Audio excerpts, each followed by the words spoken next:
O tema da mensagem nessa manhã é valorize o tempo. A gente vai apanhar uma surra aqui, irmão. Hoje você veio com o lombo pronto? Não, mas pastor, todo culto a gente apanha. Então eu vou dar uma dica para você. Hoje você vai apanhar o dobro.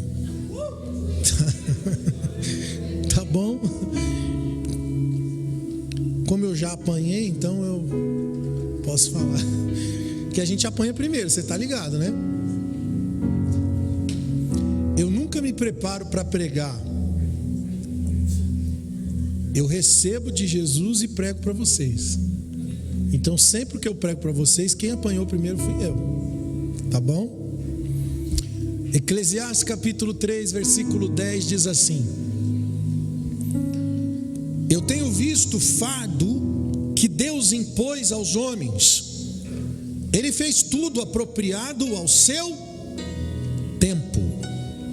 Ele fez tudo apropriado para o seu tempo. E também pôs no coração do homem o anseio pela eternidade. Mesmo assim, este homem não consegue compreender inteiramente o que Deus fez. Então descobri que não há nada melhor para o homem do que ser feliz praticando o bem enquanto está vivendo. Descobri também que poder comer, beber, ser recompensado pelo seu trabalho é um presente de Deus. Eu sei que tudo o que Deus faz permanecerá para sempre. Isso nada se pode acrescentar e disso também de nada se pode tirar. Deus assim faz para que os homens o temam. Aquilo que é já foi, o que será já foi anteriormente, e Deus investigará o passado. Descobri também que debaixo do sol, no lugar da justiça havia impiedade, no lugar da retidão ainda mais impiedade. Então pensei comigo: o justo e o ímpio, Deus julgará ambos, pois há um tempo, de novo, há um tempo para todo propósito e um tempo para tudo o que acontece. Amém? Pode se assentar, fica à vontade, em nome de Jesus.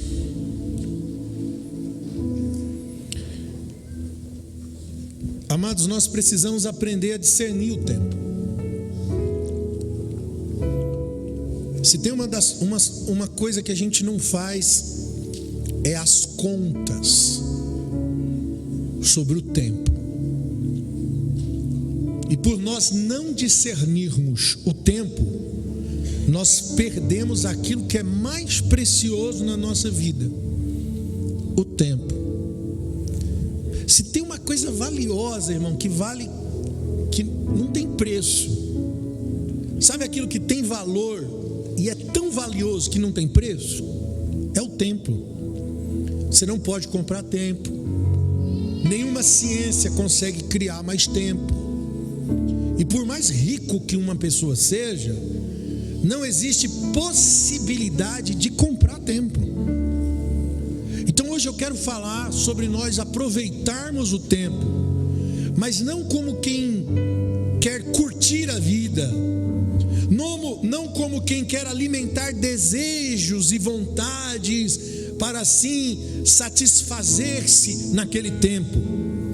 Porque isso vocês vão perceber que não é ganhar tempo, não é valorizar tempo, mas está mais ligado a perder tempo.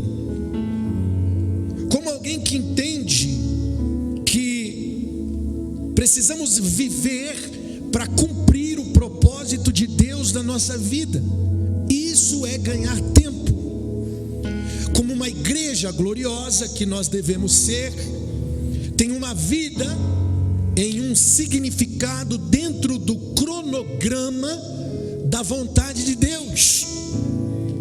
Pessoas que entendem que existem uma razão para viver, logo também tem uma razão para morrer, um propósito que leva você a entregar a sua vida em sacrifício. Quando você encontra propósito e significado naquilo que é eterno, você encontra inclusive uma razão para morrer por esse propósito. E eu quero mostrar para você a importância de nós termos no time da nossa vida a compreensão para aproveitarmos a oportunidade. Todos nós temos oportunidades na vida. A pessoa que diz eu não tive oportunidade é alguém se lamentando, alguém que nunca se posiciona, porque a oportunidade é para todos. Veja a vida sensível de Jesus no Evangelho de João, capítulo 4, no versículo 3, a Bíblia diz que Jesus saiu da Judéia, voltou para a Galiléia, e o texto diz assim no versículo 4, que era necessário passar por Samaria. O texto diz que era necessário Jesus passar por Samaria. E passar por Samaria, se nós formos fazer agora uma análise, por que o texto diz que para Jesus, presta atenção, saiu da Judéia, indo para a Galiléia, só que a Bíblia diz que era necessário ele passar por Samaria. Por que era necessário? Sendo que passar por Samaria não era uma opção segura para Jesus.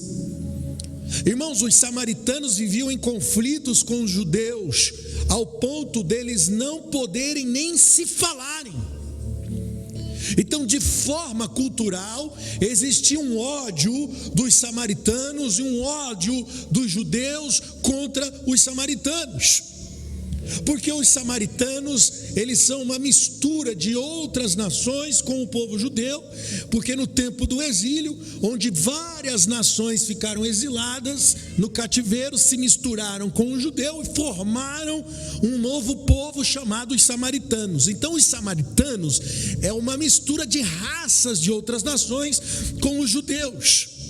Além das divergências teológicas que existiam entre eles, porque os samaritanos acreditavam que o monte sagrado era o monte de Gerizim, e os judeus acreditavam que o monte sagrado era o monte onde Abraão ofereceu Isaque, onde depois nesse monte também foi chamado de Jerusalém, onde o templo do Senhor foi construído.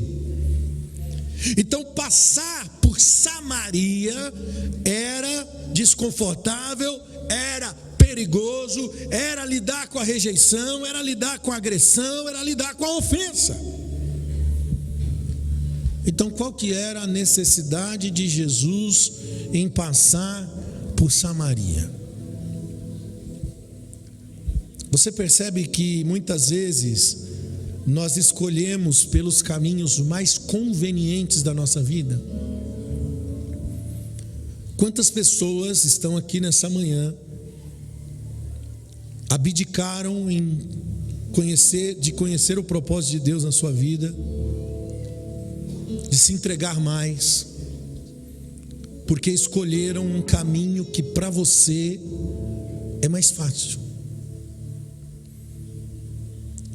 Porque talvez você escolheu para você um caminho mais conveniente, um caminho mais confortável, mais fácil, mais seguro. E a Bíblia vai dizer em Romanos capítulo 12, versículo 2, palavras do apóstolo Paulo: não vos amoldeis aos padrões desse mundo, mas sejam transformados pela renovação da sua mente, para que vocês sejam capazes de experimentar, e não só experimentar, mas também comprovar a boa, agradável e a perfeita vontade de Deus para a sua vida. Deus tem uma vontade boa, agradável e perfeita. Bota isso na sua cabeça. Não é do seu jeito, não é da sua forma de idealizar a vida, mas é na vontade de Deus, e é isso que o texto sempre disse para nós. Não vamos viver aos padrões desse mundo, mas vamos viver uma renovação, uma transformação de entendimento, porque Deus tem um plano perfeito, uma vontade que é perfeita para você. Qual era a necessidade que Jesus tinha de passar por Samaria? Pastor, a Bíblia diz que em Jesus Cristo não tem necessidades, não é isso que a Bíblia diz? Jesus tinha uma necessidade, mas a Bíblia diz, Filipenses 4,19, Deus suprirá em glória todas as nossas necessidades, de acordo com as riquezas da glória que há em Cristo. Qual era então a necessidade que Jesus tinha? Irmãos, o que é que pode ser interpretado aqui como necessidade na vida de Jesus?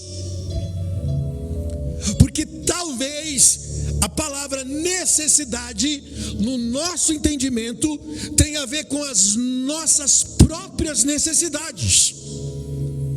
E a passagem de Jesus por Samaria vai nos ensinar a diferença das nossas próprias necessidades e a necessidade da vontade de Deus na sua vida. Porque ao passar por Samaria, Jesus vai encontrar dois tipos de necessidades humanas: as nossas necessidades, a necessidade por comida e a necessidade por bebida, e que são necessidades básicas. Nenhum ser humano consegue sobreviver sem comida e sem bebida. Então Jesus passa por Samaria para nos ensinar o verdadeiro entendimento do que é necessidade. Irmão, o ser humano vive sem água? O corpo humano cientificamente pode viver sem água? Não. Aí Jesus, lá em Samaria, encontra a mulher samaritana lá do poço, que você deve conhecer a história, e ele pede para ela água. Um pedido de um copo de água se torna um debate com a mulher samaritana. Não, você vai ver um debate. A mulher debateu com Jesus teologia, filosofia. Ela debateu sobre filosofia social, cultural, tudo acerca. Ela discute com Jesus tudo acerca da necessidade humana. A mulher vai falar com Jesus sobre relacionamento conjugal. Ela vai falar com Jesus sobre política. Ela vai falar com Jesus sobre tradição, sobre religião. Ela vai falar com Jesus até sobre racismo. Tudo que envolve a vida humana e a nossa tal suposta necessidade foi discutida com Jesus ali, entre ele e a mulher samaritana. E Jesus, que pediu água para a mulher, oferece para a mulher uma outra água. Ele diz: a água que eu tenho para você, se você soubesse quem eu sou, me pediria água. E a água que eu tenho, se você beber, você nunca mais terá sede. E a mulher é matemática. Ela é matemática. Olha o texto, João 4, Evangelho de João, capítulo 4, versículo 8. Os discípulos tinham ido na cidade comprar o quê? Comida. A mulher samaritana lhe perguntou: como o Senhor, sendo judeu, pede para mim, uma samaritana, água para beber? Pois os judeus não se dão bem com os samaritanos.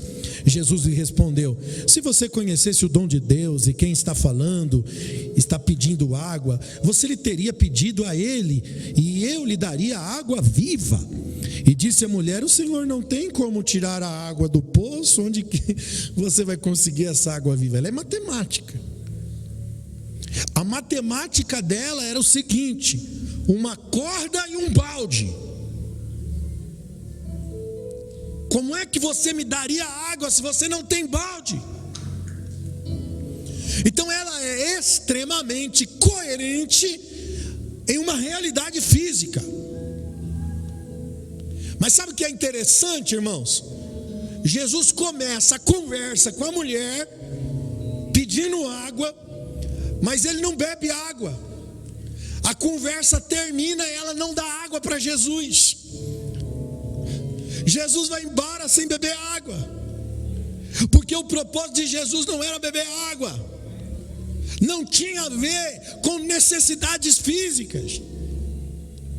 Irmão, o plano eterno eram águas como uma fonte no interior, jorrando para a vida eterna.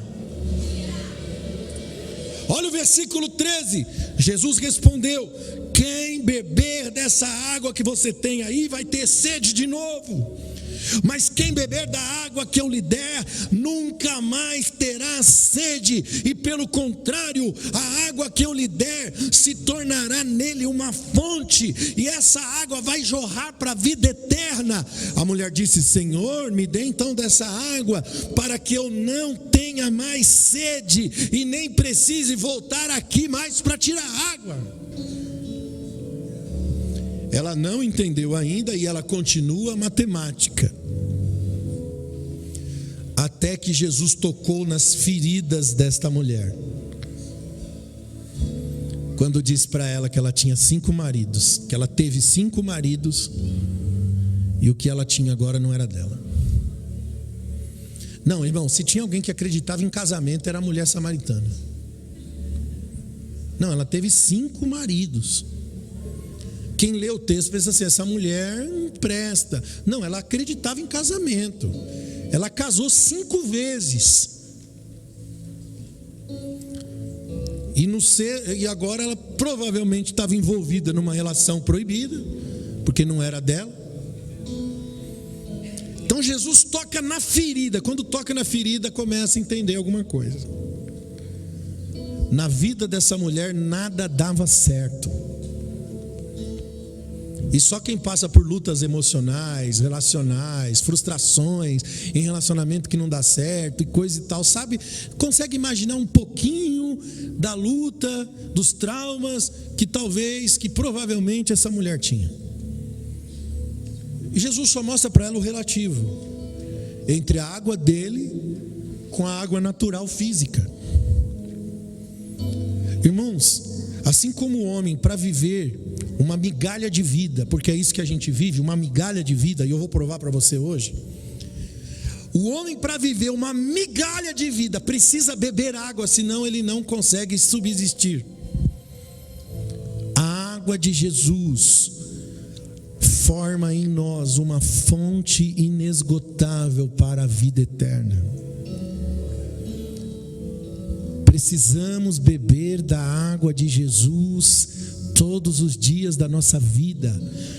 Vai jorrar uma fonte para a vida eterna. Irmãos, o maior interesse do mundo é água e comida.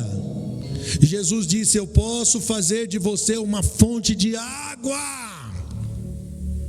Jesus disse: quem beber da minha água não terá mais sede.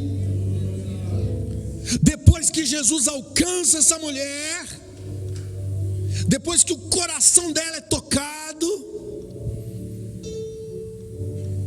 os discípulos chegaram. Eles foram comprar comida, lembra? O que eles disseram para Jesus? Olha aqui, irmão, João capítulo 4, versículo 31. Enquanto isso, os discípulos insistiam com Jesus: mestre, come aí alguma coisa. Mas ele dizia: tendo algo para comer que vocês não conhecem. Tenho algo para comer que vocês não conhecem. Então os seus discípulos disseram uns aos outros: será que alguém trouxe comida? Será se ele trouxe, se ele tinha na bagagem ali alguma coisa? Jesus disse: a minha comida é fazer a vontade daquele que me enviou e concluir a sua obra. Irmãos, todas as vezes que Jesus fala de necessidade relacionada à sua vida, sobre o que Jesus está falando? Quando ele diz no versículo 4, é necessário passar por Samaria. Qual é a necessidade que Jesus tinha de passar por Samaria? Não era fome de comida e nem era sede de água.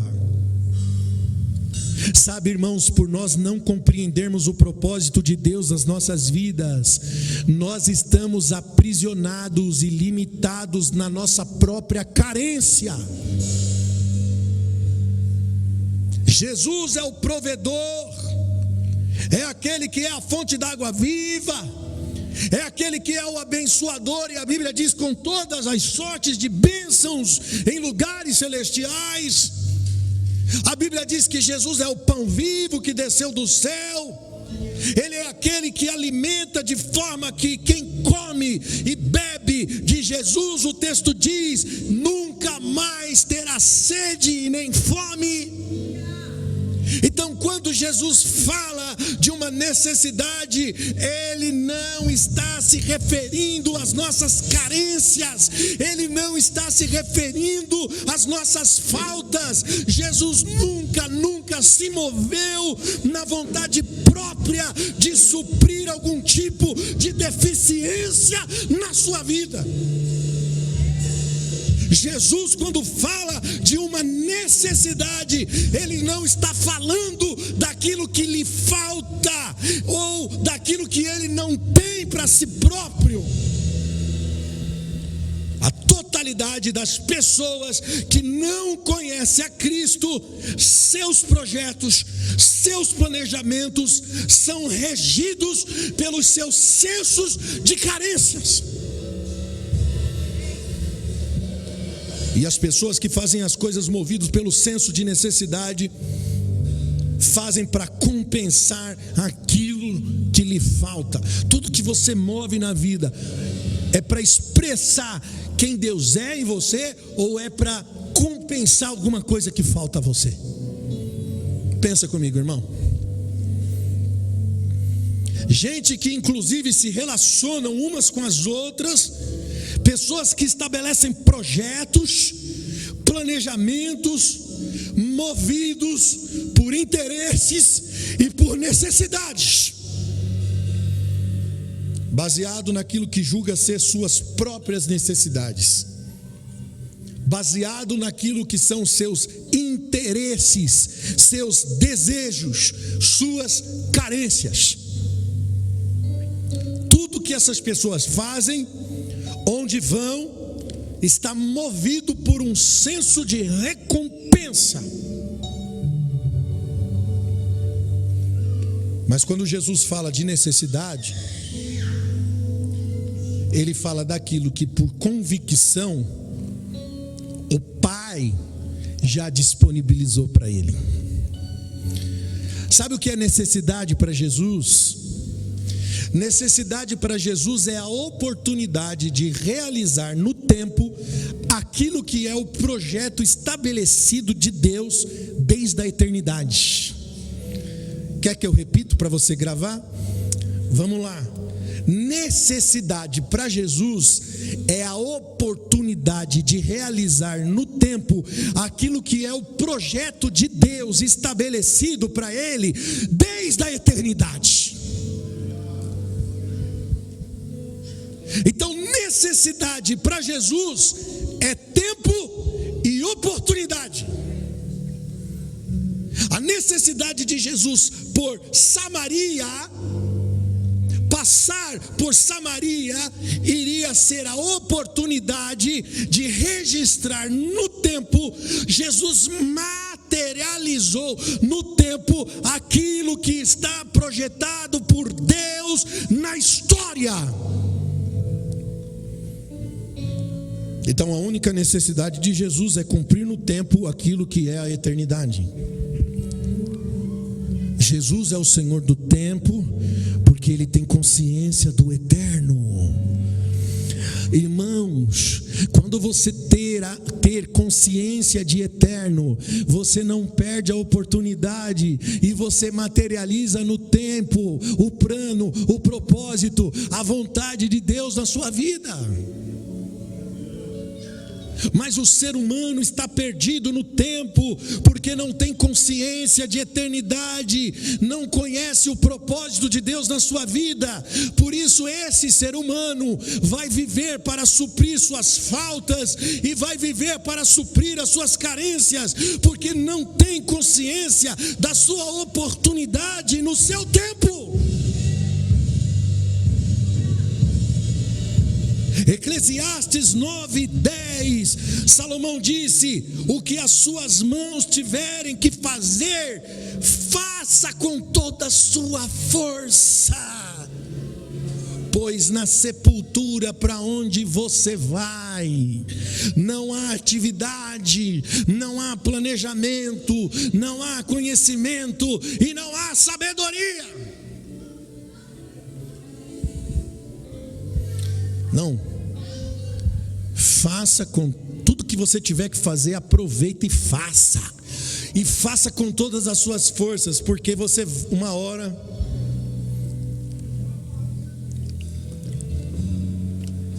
para a sepultura onde você vai. Irmão, quem procura sossego na vida aí? Vou te ajudar a refletir. Quem procura sossego na vida, dá um sinal com a mão aí, vamos ver. Você é corajoso, pastor, eu quero sossego na vida. Quem quer estabilidade na vida? Eu quero estabilidade na minha vida. Então, eu vou te dar um endereço. Procure o cemitério. Todas as casas que você encontrar lá no cemitério tem uma descrição: aqui descansa em paz. E olha que interessante, defunto não muda de sepultura porque está descontente com a sepultura que está ali. Só vou mudar de túmulo porque esse aqui não me agrada. Não, o defunto está ali, paradinho, não faz nada. Irmão, desde o dia que entrou ali, nunca incomodou ninguém. Vocês estão entendendo? Porque o texto diz: não há atividade, não há planejamento, não há conhecimento. Você percebe que nós podemos estar perdendo tempo com as nossas carências, porque um dia você pode não ter mais tempo. E é isso que Salomão está dizendo aqui em Eclesiastes 9:10.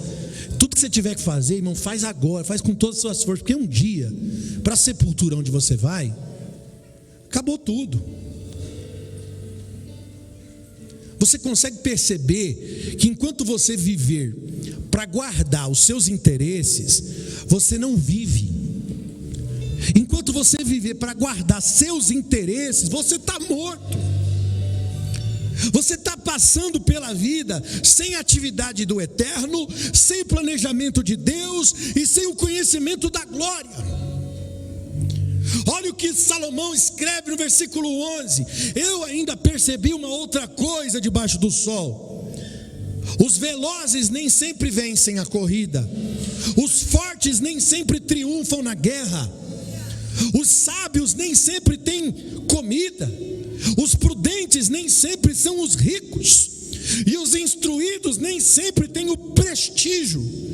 Pois, olha só, o tempo e as oportunidades são para todos.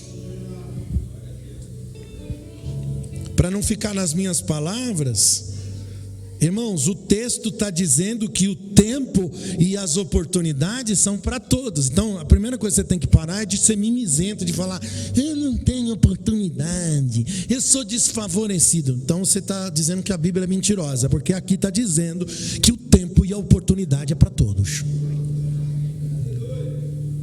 Aí eu olho esse texto dizendo assim: peraí, nem sempre são os velozes que vencem, nem sempre são os fortes que triunfam, nem sempre são os ricos, nem sempre são os instruídos. O que ele está querendo dizer?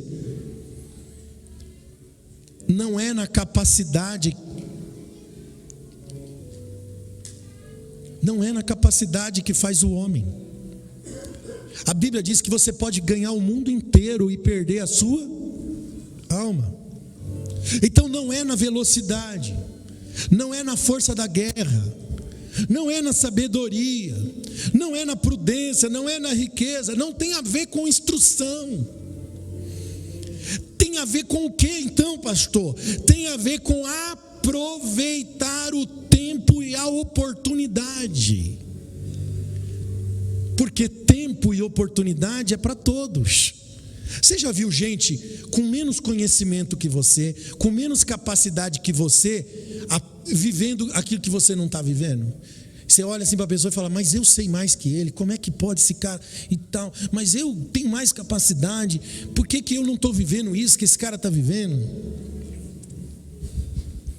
Porque não é sobre capacidade, é sobre aproveitar o tempo e a oportunidade. Não, mas o fulano não merecia estar lá, eu é que devia. Eu segui mais rápido que ele, eu sou mais competente, eu sou até mais espiritual, eu oro mais, eu jejuo mais. E aí não é espiritualidade, é espiritualista. Porque você pode estar preso às suas carências evangélicas. Então tem um monte de gente que jogou as oportunidades fora porque não entendeu o que é que tem valor no eterno. Irmãos, viver no Kairos de Deus é reconhecer no tempo as oportunidades. Enquanto nós estivermos aprisionados no nosso próprio tempo, nós nunca vamos cumprir os propósitos de Deus nas nossas vidas. Enquanto tem irmão chorando a falta de oportunidade, quantos estão chorando a falta? Você não tem falta de oportunidade, você não tem consciência de eterno. Esse é o seu problema, está lhe faltando consciência da eternidade. As oportunidades são para todos. A oportunidade que você perdeu, ela continua lá para outro. Perceba que Jesus, ele tinha uma consciência do absoluto de Deus no seu coração, por isso ele tinha uma necessidade em passar por Samaria. Quantas pessoas estão perdendo tempo da sua vida porque vivem alimentando a sua vida com expectativas? Cara, você está tentando otimizar as consequências, as circunstâncias na sua vida. Gente que o tempo todo está esperando uma condição favorável, alguém que faça alguma coisa por você. Não, tem gente que está esperando Deus fazer alguma coisa. E eu pergunto, será se Deus precisa fazer alguma coisa que Ele já não tenha feito? Então, irmão, pare de orar para converter o coração de Deus. Pare de tentar convencer o coração de Deus. Tem oração que não cabe, irmãos. Irmãos, vou falar uma coisa para vocês. Como pastor, eu preciso de oração. Como um líder espiritual, que está sempre aconselhando pessoas, que lidar com lideranças e tudo mais, eu preciso de oração. Mas por favor, não perca seu tempo orando para Deus me dar sustento, porque isso Ele fará. Então, pastor, que oração que eu tenho que fazer pelo senhor? Ore para Deus guardar o meu coração. Ore para que a minha fidelidade diante de Deus permaneça. É disso que eu preciso. Eu não oro para Deus fazer algo para mim, irmãos. Eu não preciso fazer isso. Eu oro para saber o que eu tenho que fazer diante do meu Deus. Nós temos que orar para ter consciência das oportunidades. Quem está entendendo o que eu estou falando? Diga amém. Nós temos que orar para ter discernimento, para cumprir no tempo aquilo que Deus estabeleceu desde a eternidade. Essa é a nossa verdadeira necessidade. Irmão, quantas pessoas só dão cabeçadas na vida? Por que botar conta em Deus? É Deus, por que o Senhor permite? É claro que Ele permite porque você escolhe. Ele permite porque Ele te deu liberdade. Aí você não tem uma vida com Deus, você não tem uma vida entregue, você não é crente de verdade. Não, que você pode ser evangélico, mas não crente de verdade. Você está entendendo o que eu estou dizendo? Você pode ser religioso, cristão, sei lá, da evangélica, mas isso não te faz filho de Deus, não te coloca numa vida relacional com Deus.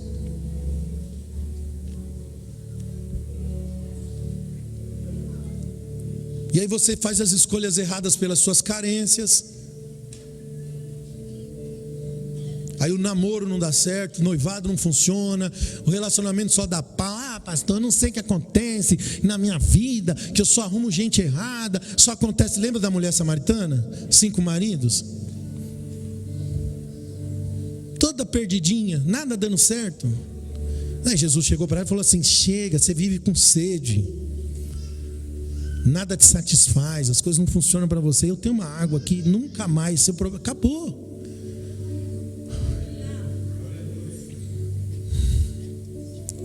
Para de perder tempo na sua vida. Quanto tempo já perdeu? Fala aí. Qual é a sua necessidade? O que você pensa de necessidade? Que alguém te reconheça? É isso que você pensa? Que alguém te apoie? Que alguém invista em você? Que alguém acredite em você? Essa que é a sua necessidade. A sua necessidade é uma condição financeira melhor, seus filhos seguros. Não, eu preciso saber, pastor, que tudo vai dar certo. Eu só preciso saber que terei um final feliz. Mas você continua decidindo a sua vida, você continua decidindo os seus passos. Com base no que você quer garantir o seu futuro? Será que é com base no que você quer, por suas carências, ou por aquilo que você se tornou para revelar o presente? O que nós podemos garantir no futuro, meus amigos, sabe, a única coisa que nós podemos garantir no futuro é manifestar o presente. E manifestar o presente, eu digo, de manifestar o propósito de Deus, o nosso compromisso com Deus, a nossa fidelidade com Deus. Então, qual é de fato a sua necessidade? O que você anda buscando? Será se você não continua alimentando expectativas? Deus te chamou para você concretizar certezas. Irmãos, o reino de Deus é um reino de convicções. Porque quando nós somos movidos por uma convicção, nenhum sacrifício é grande demais, nenhum desafio é grande demais. Mas quando nós estamos vivendo de expectativas, nenhuma segurança é suficiente, nenhuma garantia nos basta.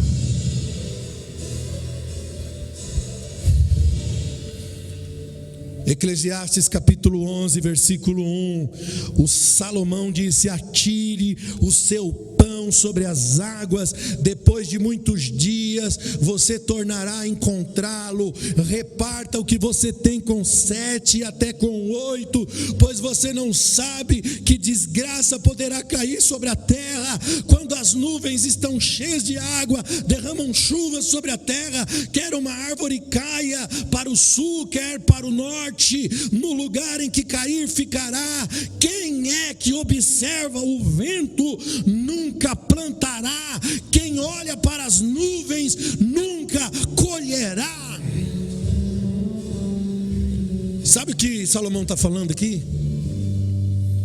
Que nós precisamos aprender a correr riscos. Tem muita gente que não consegue ver a plenitude de Deus na sua vida porque não quer correr riscos. Como que você enxerga a sua vida, irmãos? Pelas circunstâncias ou pelas convicções? Porque se é pelas convicções, você corre risco. Seu diagnóstico de vida é olhando para o vento ou é olhando para as nuvens? Ou você está olhando para as revelações de Deus? Eu vou repetir. Na sepultura, para onde você vai, não há atividade, não há planejamento, não há conhecimento, não há sabedoria. E a coisa mais triste que pode acontecer, irmãos, é você perder alguma coisa, é perder tempo. Por isso nós precisamos realizar aqui e agora os projetos que Deus desenhou para nós na eternidade.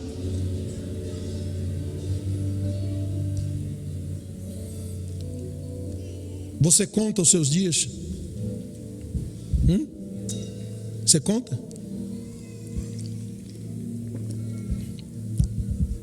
Você consegue olhar para trás e falar: meu Deus, já foi 40 anos da minha vida, quanto tempo eu ainda tenho pela frente? Você já fez as contas? Você não pensa em quanto você ainda tem de tempo, de vida? Como a gente perde tempo na vida, é ou não é, irmão? Fala a verdade.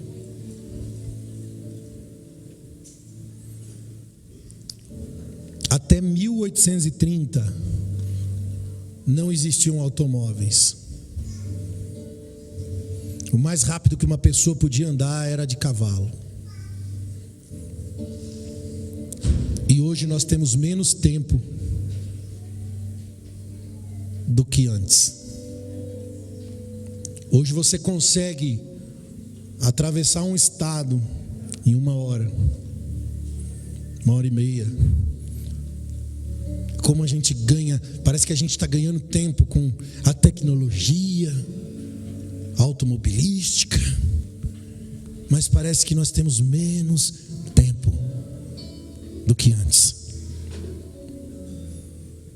As máquinas foram criadas para economizar tempo, mas a verdade é que nós temos menos tempo, porque estamos correndo de um lado para o outro, o tempo está nos destruindo, e esse corre tem a ver com as nossas carências, desejos, vontades, subterfúgios.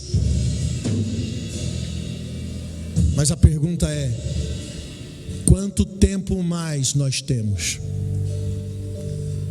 Desde que nascemos e caminhamos em direção da morte física, a minha pergunta para você é: para que você usa o seu tempo?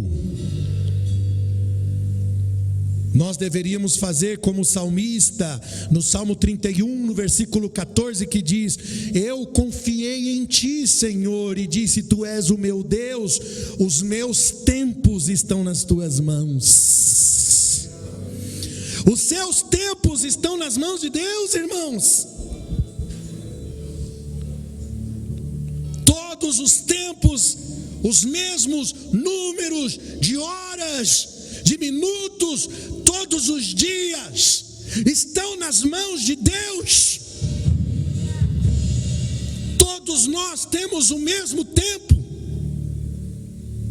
Um dia tem 1440 minutos. Uma semana tem 168 horas. Eu quero te fazer refletir a uma realidade que talvez você não tenha percebido ainda.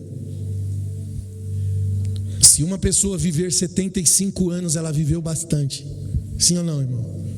Quem chegar no 75 aí, parabéns, viveu bem.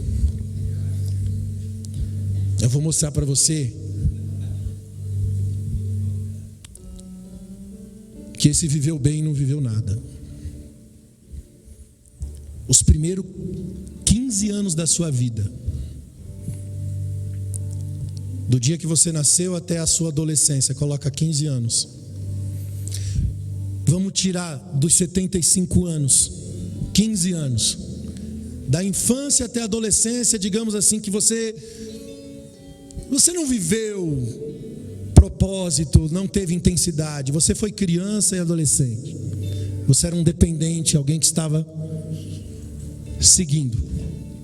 Então tira 15 anos dos 75. Se nós tirarmos também da nossa lista de tempo o tempo em que nós dormimos durante os 75 anos, você pode colocar 25 anos dos 75 anos foi dormindo. Então você tira mais 25 anos do tempo. Se você tirar da velhice, os 6 últimos anos aí da sua velhice, porque foi o tempo em que houve redução de atividades, você precisava que o filho, o neto te carregasse de um lugar para o outro. Você só estava vivendo, já não estava mais efetivamente em nenhum engajamento de vida, de projeto, de função. Assim como a infância, a velhice, o final da vida parece meio que sem muito significado.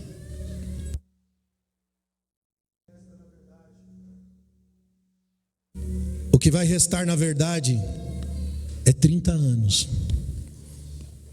E desses 30 anos, metade dele você passou trabalhando. Você entendeu a matemática que eu fiz? Irmão, 75 menos 15 da infância sobra 60. De 60 tira 25, que foi o tempo que você passou dormindo, sobram 35 anos. De 35 anos tira 6 anos da velhice, sobrou 29 anos. Metade desse tempo você estava trabalhando. Por isso que nós encontramos na palavra de Deus uma pergunta, Tiago 4,14, a pergunta é: o que é a sua vida? Vocês sabem o que acontecerá com vocês no dia de amanhã? O que é a sua vida? Vocês são como a neblina que aparece um pouco de tempo e depois se dissipa. O nosso tempo físico está nas mãos de Deus, eu sei. Deus tem um dia definido para o nosso fim. Nesse mundo, nós não sabemos como será. Não sabemos se será num acidente, se será por enfermidade.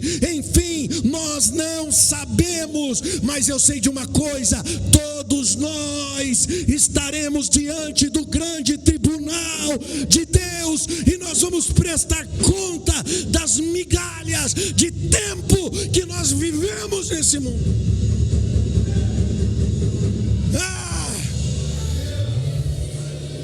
Palavras de Paulo em 2ª carta de Coríntios 5:1. Sabemos, ele diz, que se for destruída a temporária habitação terrena em que nós vivemos, o nosso corpo, temos da parte de Deus um edifício, uma casa eterna no céu, que não foi construída por mãos humanas. Olha o versículo 4: pois enquanto estamos nessa casa, esse corpo físico, enquanto estamos nessa casa, gememos, nos angustiamos, porque não queremos ser despidos, mas revestidos da nossa habitação celestial, para que aquilo que é mortal seja absorvido pela imortalidade. Foi Deus que nos preparou para esse propósito, nos dando o Espírito como garantia daquilo que está por vir. Olha o versículo 10: pois todos nós devemos comparecer diante do tribunal de Cristo, para que cada um receba de acordo com as obras praticadas por meio do corpo, quer ser boas, quer sejam más. Frase de Billy Graham: todos nós temos uma doença cardíaca e espiritual chamada pecado.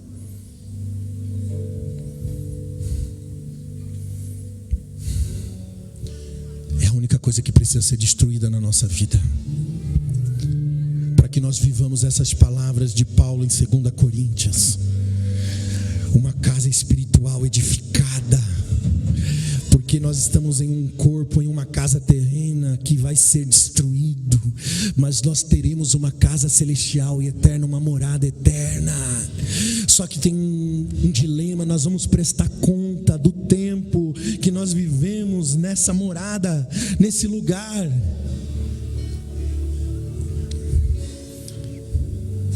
Irmãos, é impossível economizar tempo para usar amanhã.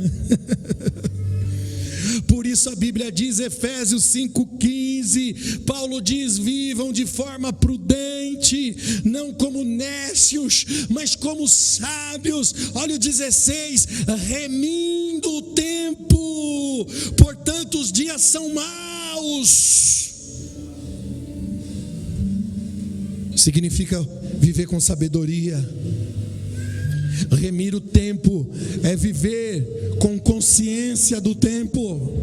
Significa viver para cumprir o propósito do Criador, inclusive, irmãos, no tempo, aproveitando o máximo de tempo que nós temos para cumprir o plano de Deus. Sabe, viver uma vida de oração, absorver a palavra de Deus.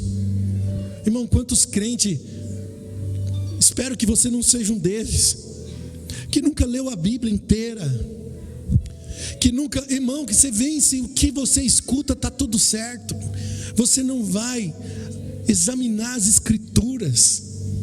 Se eu pregar uma heresia aqui para você, dá glória a Deus, você dá glória a Deus, porque você não lê Bíblia, você não busca, você não se interessa. Deus nos chamou para viver uma oferta entregue no altar, a nossa vida como sacrifício vivo. Romanos 12. Sabe, irmãos, é aproveitar e fazer válido o nosso tempo nesse mundo. Será se nós estamos compromissados com Cristo? É a minha pergunta para você refletir. Eu não estou falando de pessoas batizadas que vão à igreja de vez em quando, pelo amor de Deus. Se você morre nesse momento, se você nesse momento morre, irmãos, como você acha que será o tribunal para você? Pense, por favor. Será se você está com a alma limpa e com o seu coração purificado? Jesus nos ensinou a fazer as obras de Deus enquanto é dia. Sabe o que significa enquanto é dia? Enquanto eu tenho tempo. João 9,4, Jesus disse: eu devo fazer as obras daquele que me enviou enquanto é dia, porque a noite vem quando ninguém mais pode trabalhar. Ele está falando do tempo. O dia representa oportunidade de vida. A noite significa a morte, e ela virá. E quando ela vier, já não vai poder fazer mais nada. A noite chegará para todos, e a partir dali nós não teremos mais oportunidades. Então sirva a Deus enquanto você pode, sirva a Deus agora. Jesus disse ao Pai, João 17, Pai, eu te glorifico na terra, tendo consumado a obra que o Senhor me deu para fazer. Sabe, Deus tem um plano na sua vida. Deus tem uma obra para você fazer. Deus tem uma vida para você viver. E é somente na vontade de Deus que nós vamos desfrutar da paz. É só na vontade de Deus que nós podemos desfrutar de uma alegria que em nenhum outro lugar pode existir. O tempo pode ser incrivelmente maravilhoso para nós, ou nós podemos nos tornar escravos do tempo. Eu vou dizer uma coisa positiva do tempo: o tempo ainda é misericordioso hoje. Sabe por quê? Porque não importa quanto tempo você perdeu, não importa quanto tempo você desperdiçou da sua vida, você ainda pode recomeçar agora e ter um futuro em Deus. Então o tempo hoje ainda é misericordioso.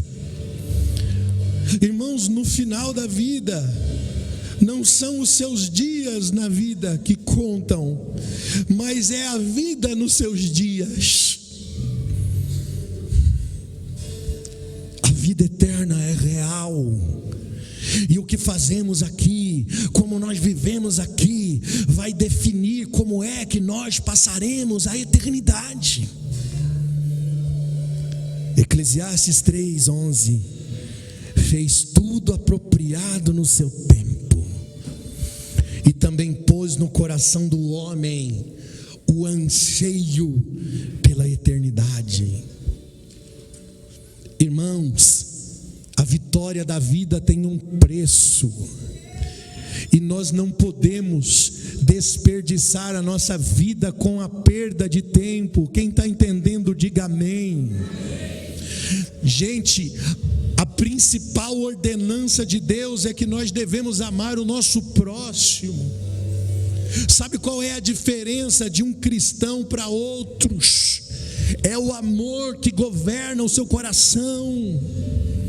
As nossas vidas precisam ser cuidadosamente planejadas, porque o fim virá. O fim virá, irmãos. Em Mateus capítulo 24, Jesus fala sobre os sinais do fim do tempo. E sabe, nesses últimos dias, o diabo está freneticamente ativo, porque os seus dias estão contados na terra. Romanos 13:11, o apóstolo Paulo vai dizer para nós assim: façam isso, compreendendo o tempo que vivemos. Chegou a hora de vocês despertarem do sono, porque agora a nossa salvação está mais próxima do que quando nós cremos. A noite está quase se acabando, o dia logo vem. Portanto, deixemos de lado as obras das trevas e vistamo-nos das armaduras da luz. Comportemo-nos com decência, como quem age à luz do dia, não com orgias, não com bebedeiras, não com imoralidades sexuais, não com depravação, não com desavença, não com inveja.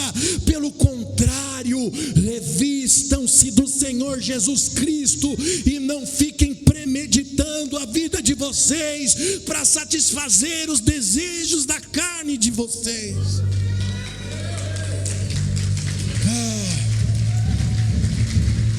A palavra de Deus usa várias vezes a frase: o tempo está próximo. Jesus disse para nós discernirmos o fim dos tempos. Nos fins dos tempos haveria o aumento da iniquidade. Nos fins dos tempos haveria o amor esfriando.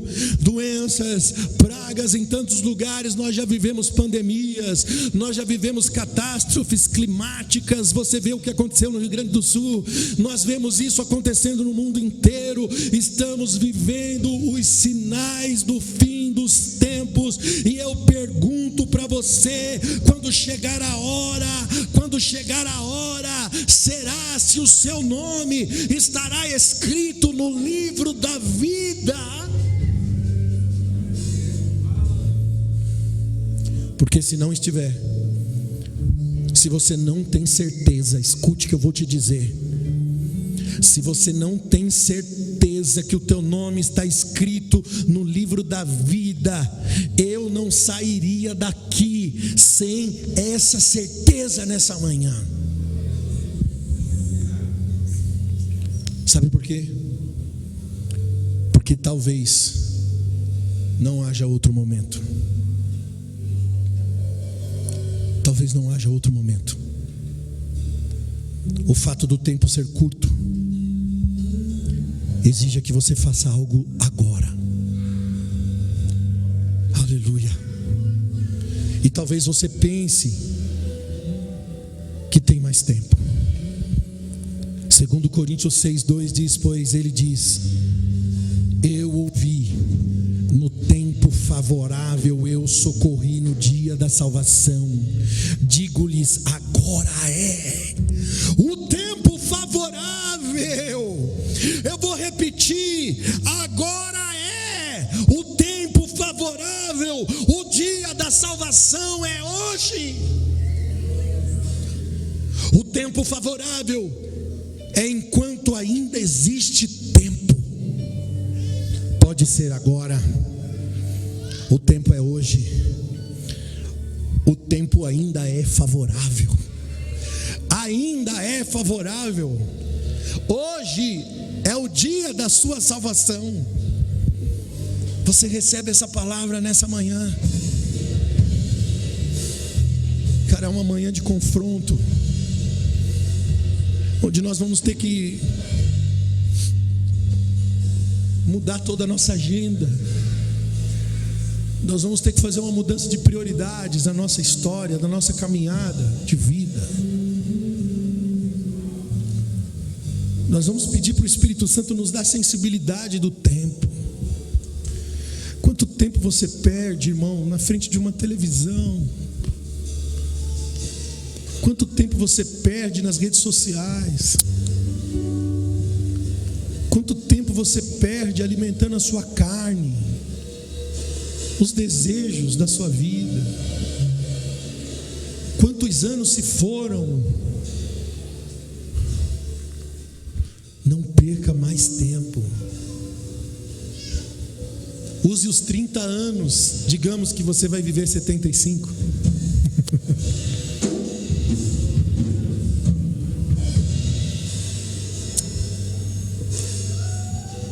Isso que só pode aproveitar os 30 anos quem já de berço, né? Já é instruído no caminho.